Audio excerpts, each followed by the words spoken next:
Happy to be joined by quarterback number one in Denver, Case Keenum, $36 million man. I know that puts a smile on your face, Case, but we appreciate you joining us today. And I want to start by going back before we get into your new situation and just look back to Minnesota. I mean, you had a career year last year, 6th year in the league. I want to know what was different last year in Minnesota from those first 5.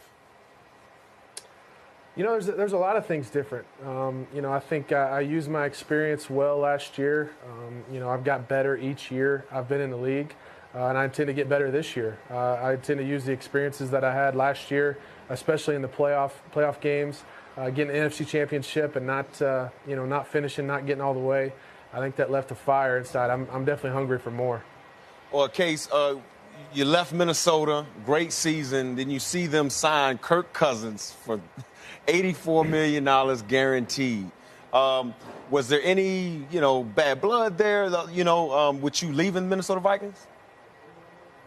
No, there's no bad blood. I understand that, this is a business. And especially during the spring, a lot of, decisions get based, on business. So I'm just excited. I had a team that really, really, really wanted me. I had a GM, a head coach, an organization that reached out and really wanted me to be their guy. They've called me their guy, and that feels good. It feels good when John Elway introduces you as a starting quarterback at the Denver Broncos. So I couldn't be happier.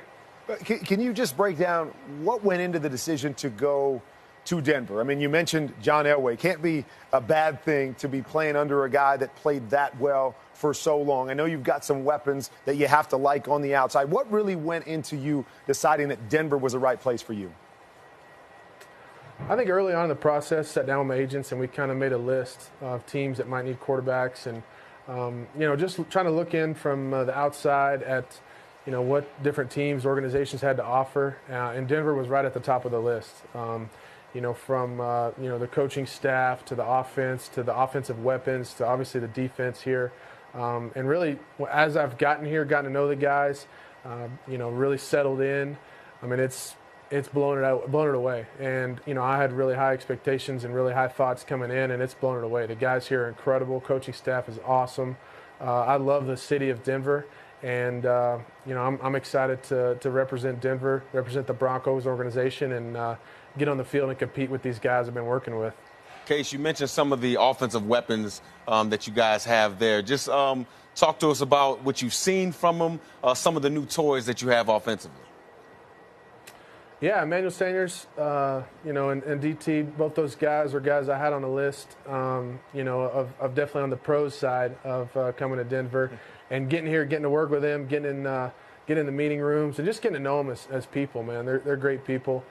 Great players. I've been fans of theirs, from afar, watching on film for a long time. But getting here and getting in person, working with them, it's been really good. And I think we've got some new toys in the draft too. So I'm excited for those guys to get in here, start working, learn the offense, start speaking the same language, and go get ready to win a championship.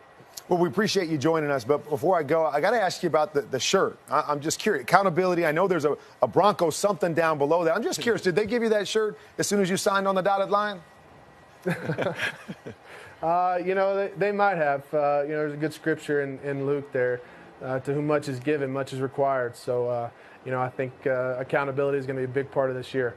Well, awesome. We wish you all the best, man. Good luck in Denver. Thanks, Kurt. Appreciate you guys. Mike, appreciate it, man. Thanks, bro.